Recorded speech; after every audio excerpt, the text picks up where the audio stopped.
Assalamualaikum warahmatullahi wabarakatuh.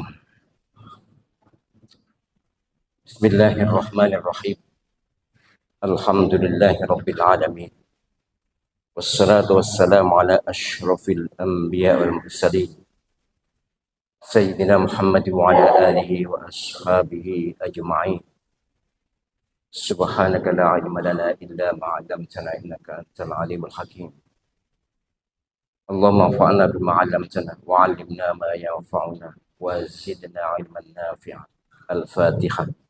أعوذ بالله من الشيطان الرجيم بسم الله الرحمن الرحيم الحمد لله رب العالمين الرحمن الرحيم مالك يوم الدين إياك نعبد وإياك نستعين اهدنا الصراط المستقيم صراط الذين أنعمت عليهم غير المغضوب عليهم ولا الضالين آمين.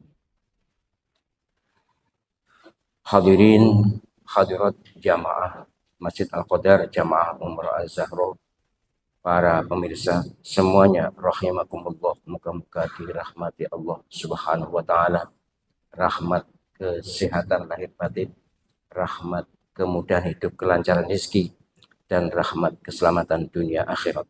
Amin ya rabbal alamin. Hadirin hadirat dan para pemirsa rahimakumullah, sebagaimana sering saya sampaikan bahwa saya di sini bukan segalanya. Saya bahkan berjanji jika ada pernyataan saya atau apa yang saya sampaikan salah, maka pasti saya ralat di sini, tidak sembunyi-sembunyi. Andai kata saya salah, maka saya terbuka untuk dikoreksi dan saya terbuka untuk mengoreksi, dan saya tidak malu dan tidak gengsi untuk mengakui salah. Begini. Saya memang pernah merespon pertanyaan, ya saking semangatnya saya katakan bahwa semua mazhab menyatakan bahwa semua yang keluar dari pupul dan duburnya binatang itu najis. Ya, saya akui itu, dan itu ternyata tidak tepat. Dan demi Allah, sejak sanawiyah dulu saya sudah ngaji ini.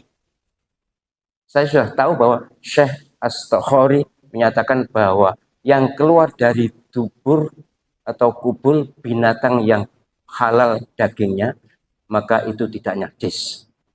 Itu sudah saya ketahui, ya tahun 70-an lah saya ngaji waktu sanawiyah itu. Dan saya sudah ngaji kitab Al-Madzhab Al-Arba'ah Syekh Abdurrahman Al-Jaziri itu tahun 70-an, sudah lama sekali. Dan saya juga punya kitab-kitab fikih ratusan lah. Ya kalau ratusan sih mungkin tidak ya, bukunya ratusan, tapi kalau jilidnya ya saya lebih banyak mengakses ke perpustakaan. Tapi intinya begini, bahwa yang saya tahu itu hanya ulama Malikiyah. Syekh As-Takhari itu ulama Malikiyah yang menyatakan bahwa yang keluar dari kubur duburnya binatang nggak najis itu. Dan saya tidak ingin mempopulerkan. Wong dipopulerkan najis saya kadang-kadang aja kempros kok.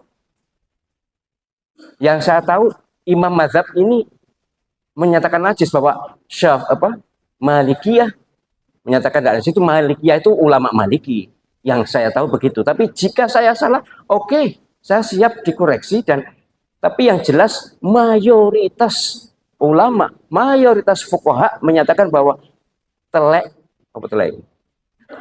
kotoran ya kencing maupun beraknya binatang itu najis. Wong kencing dan beraknya manusia aja najis kok, apalagi binatang, kan begitu. Tapi memang ada pendapat, setahu saya selama ini adalah memang Syekh As-Takhari itu mazhab Maliki, tapi kemudian jika nyatanya banyak ulama Malikiyah dan Hanabilah menyatakan itu najis, itu tidak najis, ya oke. Tapi sejujurnya saya tidak ingin mempopulerkan, bukan menutup-nutupi, bukan juga dusta. Mohon maaf, ada yang menuduh saya dusta, terserah dia. Mustahil saya sengaja dusta terhadap agama, itu mustahil. Itu pelecehan sebenarnya. Tapi oke lah, saya ridho dan saya maafkan. Tapi sungguh pernah saya sampaikan bahwa orang itu ukuran hatinya adalah mulutnya. Atau mulut ini adalah cermin hati ini. Hati memang susah dibaca, tapi dengan ungkapan-ungkapan di mulut akan mudah sekali. Orang ini ikhlas atau tidak ikhlas, orang ini kotor atau tidak kotor. Sekali lagi, yang menuduh saya dusta, saya ridho dan saya maafkan. Tapi silakan mengoreksi diri dan silakan beristighfar pada Allah SWT bahwa itu menyakitkan itu ya. Mustahil lah. Maksud saya sengaja dusta. Dusta itu kangi bohong. Bohong itu ya dusta, tapi dusta itu lebih jahat daripada bohong.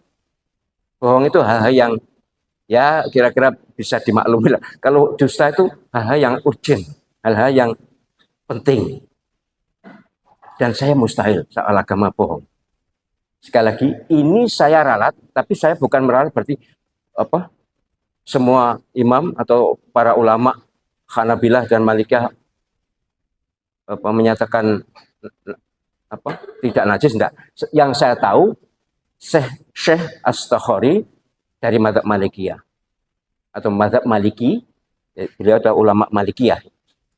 Jika ada yang lain monggo, tetapi saya yakin bahwa mayoritas fuqaha, sebagian terbesar fuqaha menyatakan bahwa apa yang keluar dari dua jalan, baik manusia maupun binatang, halal dagingnya atau tidak halal, itu adalah najis.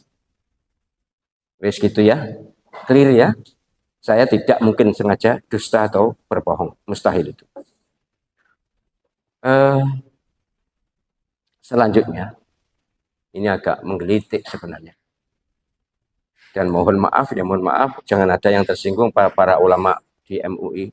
Saya memang pernah menjadi anggota MUI, tapi kemudian saya mundur halus. Saya tidak tahan untuk berfatwa harus sesuai dengan pesanan pemerintah, saya tidak tahan dulu, tapi sekarang mungkin iya mungkin tidak ya, tapi yang jelas dulu sempat dalam era saya itu fatwa, terutama waktu itu hukum kodok itu haram kalau dimakan, tapi halal kalau dijual kepada orang non muslim. Oh, itu saya nggak setuju. Kemudian berikutnya hukum rokok itu haram bagi perempuan, apalagi perempuan hamil ya, pokoknya bagi perempuan dan anak-anak, tapi boleh bagi dewasa. Makanya saya enak itu kan. Mohon maaf. Saya memang sering berbeda, tetapi oke lah, tetap saya hormati orangnya, saya hargai pendapatnya, tapi saya banyak tidak setuju dalam beberapa hal, dan menyebabkan saya sudah sadar diri bahwa saya dalam komunitas ini kalah suara. Ini ada pendapat MUI yang menyatakan bahwa bank syariah boleh menggunakan modal uang haram. Nanti tolong dicek, jika saya salah tentu akan saya ralat ya. Tapi yang saya dapatkan pertanyaan ini, MUI membolehkan modal uang tidak halal. Tidak halal kan berarti haram kan? Ya, yang saya tahu kalau modal haram itu ya berikutnya ya haram toh. Lebih baik menyatakan bahwa bunga bank itu bukan riba, itu lebih baik, fair sudah. Dan bolos saya juga banyak loh ya, bahwa riba pasti haram, tapi bunga bank bukan riba. Ini bolos saya banyak banget, termasuk Al-Azhar sekarang. Ya bukan sekarang sih, tahun lalu ya. Tahun lalu Al-Azhar mengeluarkan fatwa yang sama dengan apa yang saya sampaikan bertahun-tahun sebelumnya. Bukan berarti saya lebih pintar dari Al-Azhar, enggak. Tapi Al-Azhar memang baru kemudian menyampaikan fatwa itu. Saya sudah tahun 2001 menyampaikan itu di disertasi kok. Saya nulis disertasi karya ilmiah dan saya lulus. Berarti kan saya boleh merasa benar. Baik. Ini juntrungnya bagaimana kok ada fatwa boleh menggunakan uang tidak halal alias uang haram untuk modal.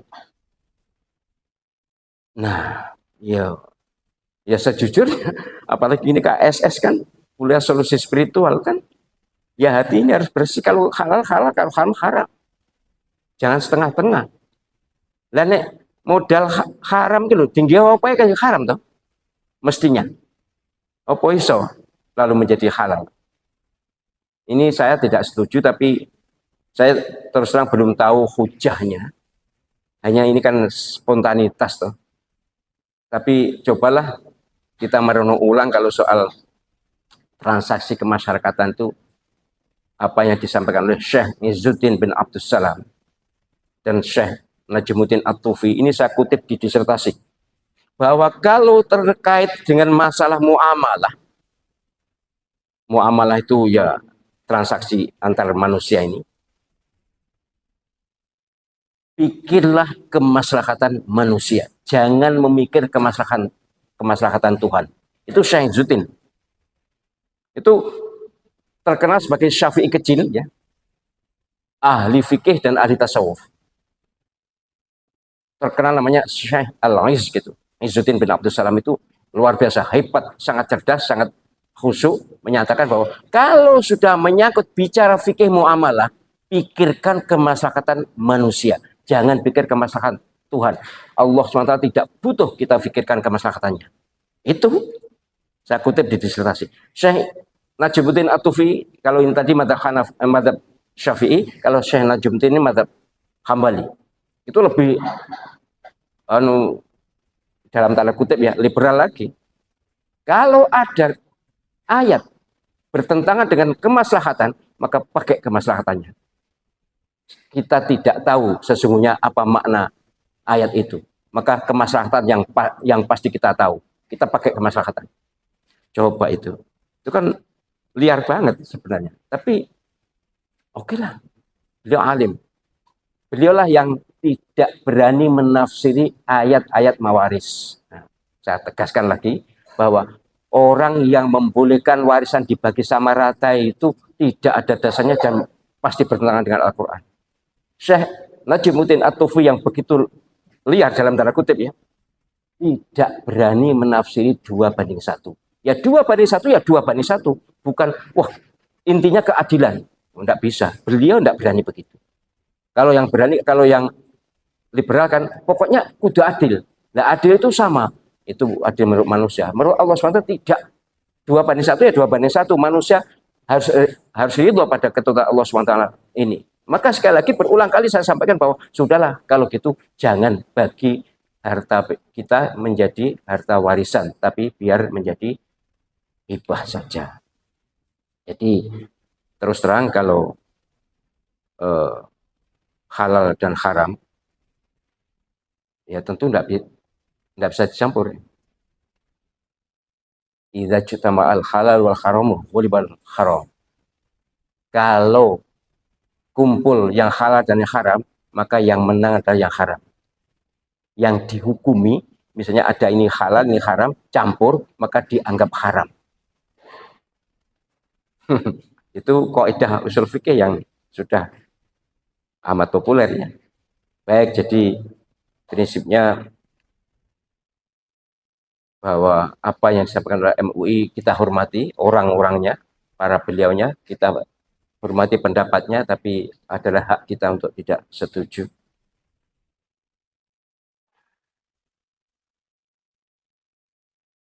Ustadz, bolehkah saat kita mandi dengan mengguyur seluruh tubuh dan kumur-kumur diniatkan sebagai wudhu juga? Jadi habis mandi tidak usah wudhu lagi. Ya enggak usah gini lah. Penjenengan mandi besar itu sudah otomatis menghilangkan hadas kecil. Sebenarnya begitu. Ketentuan Nabi SAW, orang yang selesai mandi besar, maka otomatis hadas kecilnya hilang. Ya. Tapi Nabi SAW kalau mau mandi besar wudhu dulu, kemudian mandi. Nah, apa mandi gak keraya-keraya? Kalau Nabi tidak keraya-keraya, kalau penjenengan mungkin keraya-keraya ya. Nabi tidak mandi pun pakai sirwal. Sirwal itu celana ya. Kalau sekarang disebut boxer ya kira-kira. Pokoknya celana dalam yang longgar itu sirwal. Nabi tidak pernah telanjang bulat. Ya.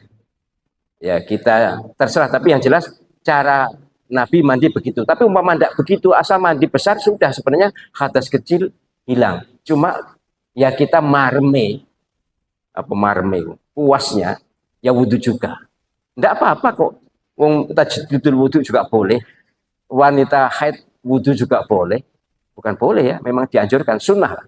Siti Aisyah ketika haid juga disuruh oleh Nabi SAW berwudu ketika akan tidur. Baik, jadi kalau penjenengan mandi, mandi aja.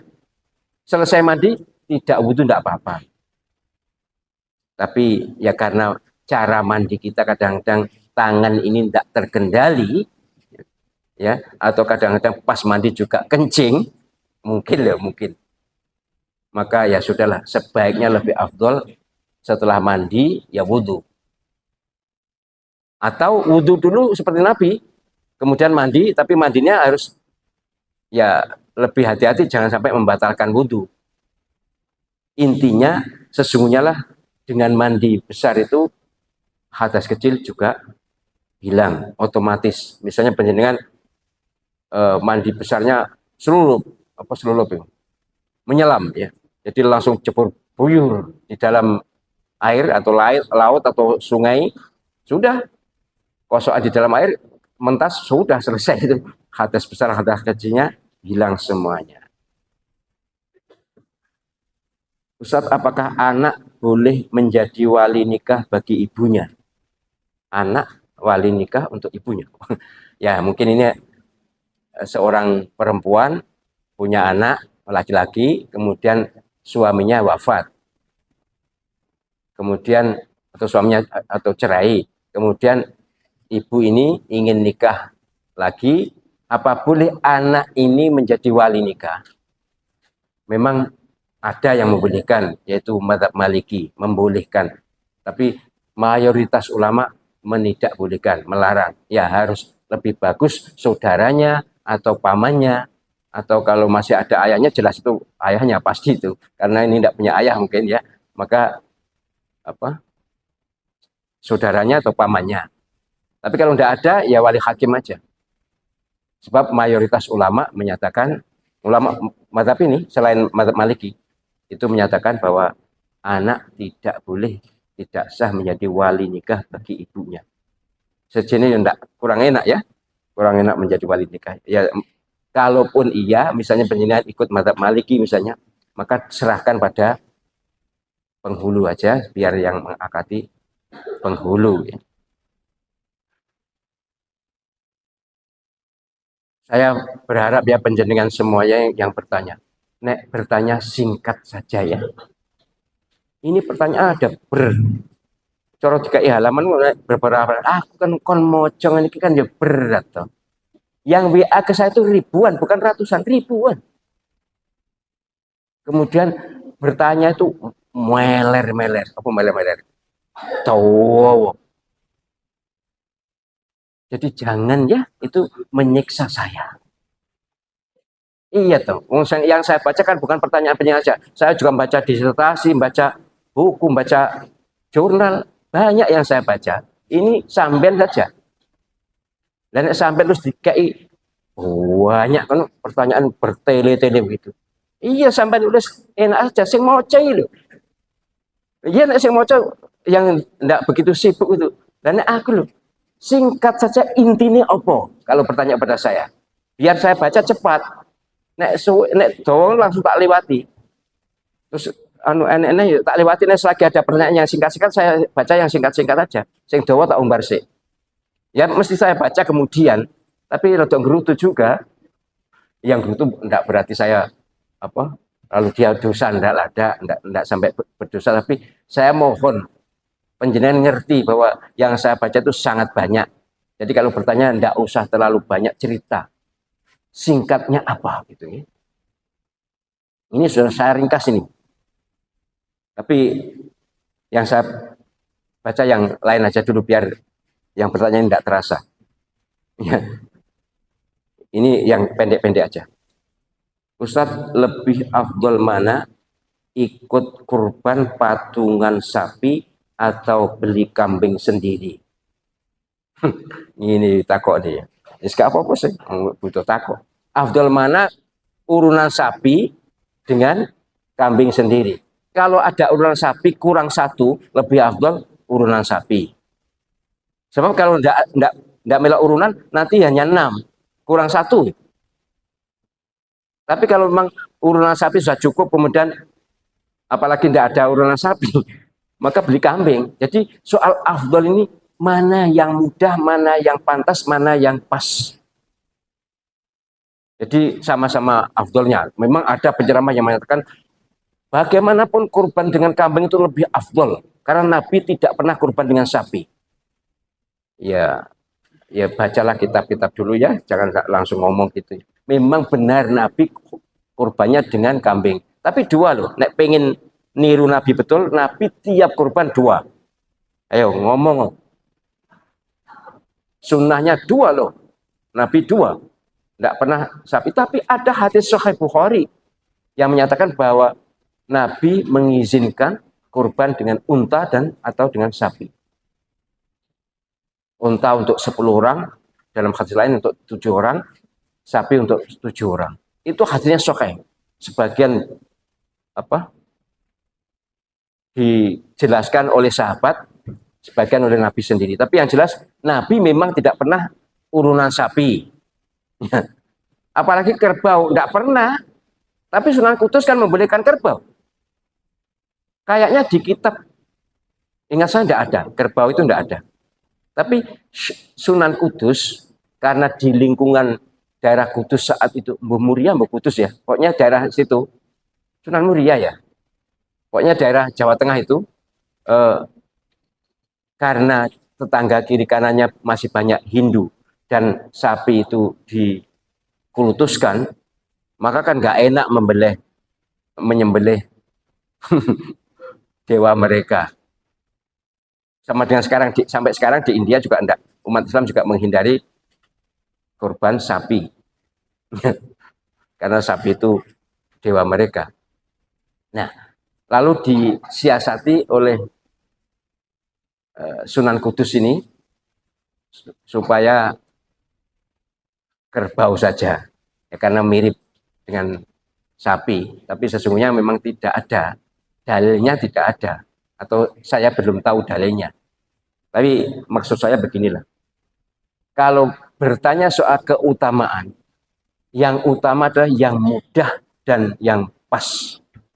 Sekali lagi kalau di masyarakat itu memang ada urunan sapi, kemudian masih ada yang kurang, ya lebih bagus penjenengan ikut yang urunan sapi itu. Sebabnya urunan beli kambing sendiri, nanti yang urunan sapi kan kurang gitu. Itu aja. Ustaz, perempuan dalam keluarga. Perempuan apa? Anak atau istri. Jika ada yang meninggal, apa boleh ikut mensolati dan ikut ke pemakaman? Iya maksudnya. Mungkin gini ya. Kalau ada orang meninggal, keluarga yang perempuan, baik istri maupun anak perempuan di keluarga itu, apa boleh ikut mensolati? Boleh. Wanita boleh mensolati jenazah, baik keluarganya maupun bukan, tapi memang jarang sih. Jarang Bu nggih. Panjenengan jarang sholat jenazah nggih. Kalau mau boleh sebenarnya. Bagaimana kalau mengantar ke kuburan? Ini masalah. Sebenarnya dilarang. Perempuan mengantar jenazah ke kuburan itu dilarang. Nabi sendiri melarang. Para ulama sepakat melarang. Tetapi memang ada seorang wanita ziarah kubur ketahuan Nabi. Tidak dilarang. Hanya Nabi menyatakan, ya disuruh mendoa dan segera pulang. Jangan menangis di kuburan. Itu aja. Tapi sebenarnya yang sahih dan shareh jelas wanita itu tidak baik ikut ke kuburan. Mengapa? Karena perasaannya lebih lembut, lebih potensial menangis. Padahal kalau sudah diantar ke kuburan itu harusnya sudah tidak ada yang menangis lagi. Tapi jika kondisinya memungkinkan untuk itu, ya asa kuat ya psikisnya, kejiwaannya, ya silakan. Tapi kalau mensolati boleh, jelas ya. Itu aja. Wah ini Ustadz, apabila seorang suami mempunyai nafkah hanya cukup untuk satu orang, di keluarga itu ada istri dan ada ibu, Iki golek perkara. Sama-sama membutuhkan makan. Sedang nafkah hanya cukup satu orang. Siapa yang didahulukan? Dibagi dua. Nek, ini kan golek molot kan. Adakah kemungkinan itu? Mungkin ada, tapi ya sudah. Kong ditakoke ya tidak usah di perkara itu. Tanya jadi ada seseorang ya seorang suami punya nafkah hari itu hanya cukup untuk satu orang. Katakan mungkin hanya 10.000 lah untuk makan satu orang. Sementara di rumah itu ada ibu kandung dan ada istri. Mana yang didahulukan? Yang didahulukan yang lapar. Yang lapar mana? Yang jelas gini, ibu kandung atau orang tua atau mertua, itu anak wajib menafkahi jika ibu miskin atau jika orang tua ini miskin. Sama dengan suami wajib menafkahi istri kan. Teorinya mestinya harus didahulukan istri karena ini kewajiban langsung. Sementara untuk orang tua ini kan kewajiban bersyarat. Nek gak mampu. Kalau mampu ya gak wajib. Itu loh. Jadi orang tua ini wajib dinafkahi anak jika tidak mampu. Nah ini gak mampu gitu loh kan. Ibunya miskin, istrinya juga perlu nafkah. Hanya ada satu porsi makanan. Yang baik dibagi dua. Bukan supaya kumpul kemudian gembul jadi dua, enggak. Makanan itu bagi dua dulu, baru berikan ibu dan berikan istri. Karena memang sama pentingnya dan tidak bisa kita memberikan istri lalu ibunya kelaparan atau memberikan istrinya kelaparan. Ini sama pentingnya. Tapi orang tua kan kita harus berwalidain misalnya. Dan sementara istri kan dulunya orang lain. Dulunya orang lain tapi sekarang kan bukan orang lain. Kan wajib dinafkahi. Menafkahi istri itu hukumnya wajib. Jangan ditawar, ojo dinyang. Jadi gitu nggih. Ini memang pertanyaan rada golek perkara tapi gak apa-apa sih. Sekedar mencerdaskan ya kita supaya dalam bersikap itu bisa layak, bisa pantas, bisa pas. Ya.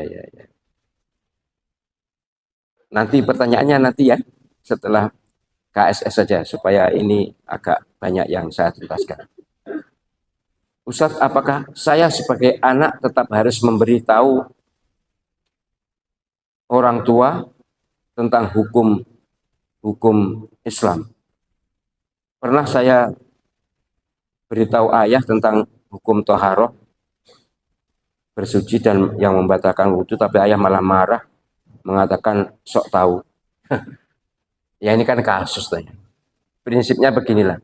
Kalau penjenengan sudah ngaji dan orang tua atau keluarga ada yang kurang pas dalam melaksanakan ajaran Islam dalam toharoh misalnya, kurang pas ya diberitahu dengan baik-baik. Jangan ngajari, jangan marah, jangan nyongklok. Secara baik-baik, secara halus. Saya yakin kalau orang tua diberitahu begitu ya akan menyadari. Tapi ini katanya orang tuanya malah marah. Kemudian sok tahu kan, mungkin begitu ya. Ini saya tidak tahu pastinya apakah anaknya memberitahu dengan kasar atau orang tuanya sebenarnya tidak salah tapi anaknya menganggap salah. Wallahu alam. Pertanyaan begini ini ambigu namanya. Ambigu itu tidak jelas ya. Jadi harusnya singkat, tepat, jelas gitu. Begini, jika orang tua benar-benar salah, ya wajib diingatkan. Misalnya wudhu, siku tekeri, ngerti siku tekeri, artinya siku ini tidak dibasuh misalnya, ya harus diingatkan yang baik, Pak atau Bu, wudhu niku harus kalau bahasa Jawa tapi bahasa Indonesia kan wudhu itu harus sampai ke siku-siku yang dibasuh secara baik, secara halus. Ojo, Pak, iku gak sah iku. Ayo wudhu meneh. Oh, jangan. Iku padha karo nantang perkara iku. Secara halus ya. Dan orang tua harusnya juga bisa mengerti karena apa yang mereka pelajari dulu mungkin belum nyampe atau belum dipelajari, belum sempat. Atau hal-hal yang membatalkan wudhu misalnya sudah kentut misalnya melok sholat jamaah ngengkel. Enggak, nanti gak apa-apa jadi ustadz kayak. Memang ada sih ustadz yang menyampaikan bahwa kentut itu enggak batal itu ada, tapi saya yakin beliau salah. Katanya mazhab Maliki tidak batal. Enggak lah, sudah saya baca semuanya membatalkan wudhu memang. Tapi baiklah, maksud saya yang terkait dengan ini, kalau negur harus dengan cara yang baik. Dan kalau memang benar-benar salah, ya harus ditegur. Kalau penyelenggara tidak mampu, pinjam orang atau sampaikan pada kiai setempat, Pak Yai, mohon maaf orang tua saya kalau wudhu ketinggalan sikunya, tidak dibasuh, tolong diingatkan, saya tidak berani mengingatkan. Oh bagus, ya diingatkan oleh Pak Kiai itu. Tapi kalau bisa ya diingatkan sendiri supaya tidak tersebar kekurangannya. Baik, ini tidak saya baca semua ya, panjang. Apakah dengan kita sering bertemu dengan orang yang tidak senang dengan kita, kok kakek dengan sih? Ada hal yang terbaik, sebab jika kami bertemu akan selalu ada masalah. Meskinya aja. Penjenengan dalam pergaulan usahakan berbaik dengan siapapun. Jika orang itu ternyata memang cengkre, apa cengkre? Apa mas? Cengkre. Apa? Cengkre itu nakalan ya. Nakalan. Jika orang itu nakalan memang sok ya, ya buroni atau ya sudah, hindari sering bertemu. Itu aja, bukan niat nyatru, bukan niat mendiamkan, tapi niat menghindari masalah. Karena orang ini yang disampaikan ini selalu berada di atas atau namanya glorifikasi. Ada orang yang glorifikasi itu selalu merasa benar, selalu merasa segalanya, lalu orang yang lain dianggap kecil semuanya, lalu ungkapannya juga sering menyakitkan. Ya sudahlah, hindari bertemu atau hindari sering-sering bertemu. Allah Subhanahu wa Ta'ala dan dua malaikatnya tahu bahwa panjenengan tidak niat nyatru, tidak niat mendiamkan. Yang haram itu kalau niat nyatru atau niat mendiamkan lebih 3 hari itu. Tapi kalau niatnya demi kebaikan supaya tidak terjadi pertengkaran, boleh. Dan tentu ini lebih baik daripada ketemu tengkar. Suwe ora jamu, jamu godong telo. Ya. Suwe ora ketemu pisan tadi molo, kan gitu kan? Ya, jadi gitu aja. Ini pertanyaannya panjang sekali. Ya, ini sudah saya ringkas, masih panjang. Baik, sementara itu ya, ini sudah, masih saya lanjutkan aja biar nanti pertanyaannya di KSS. Bila ada keluarga adik kakak yang non muslim, apakah dia juga harus dapat pembagian harta waris orang tua secara muslim? Sudah pernah saya sampaikan kayaknya, tapi beginilah. Kalau menurut hukum waris Islam, orang non-muslim, keluarga yang beragama lain, atau keluarga yang membunuh yang wafat itu, maka tidak dapat warisan. Cuma jalan keluarnya adalah pakai wasiat wajibah. Jadi yang non-muslim itu tetap diberi atas keputusan hakim. Ya, lebih bagus lagi jangan jadi warisan. Ketika masih hidup, anak non-muslim juga boleh diberi. Hibah itu kepada siapapun boleh. Sudahlah, pokoknya hindari harta penjinahan menjadi harta warisan. Loh, kan kita tidak tahu waktu wafatnya kapan. Lah ya tidak usah nunggu wafatnya toh. Jadi sekarang ini dikapling-kapling. Diberitahukan bahwa harta ini sudah dikapling-kapling, nanti kalau wafat sewaktu-waktu ini bagiannya, ini jatahnya. Itu loh. Dengan begitu non-muslim boleh mendapat dari anggota keluarga. Kalau pembunuh memang enggak ya, walaupun anggota keluarga kalau membunuh, biar kan ada toh anak yang membunuh orang tuanya. Ada itu enggak berhak mendapat warisan. Ya kalaupun misalnya si pembunuh ini menggalak ya, kemudian ngancam, ya sudah demi keselamatan ya silakan diberi, tapi bukan harta warisan. Sedekahnya anggota keluarga ini aja, bukan harta warisan. Harta warisan tidak boleh diberikan kepada pembunuh atau non muslim. Ya, begitu. Sekali lagi lebih aman pakai wasiat, pakai hibah, atau kalau terpaksa wasiat wajibah. Wasiat wajibah itu keputusan hakim, yang memberi. Ustadz, pengajian dibubarkan, gereja dijaga. Sesat mana? Itu ngawur ya. Mohon maaf ya. Ya kadung kewoco ini.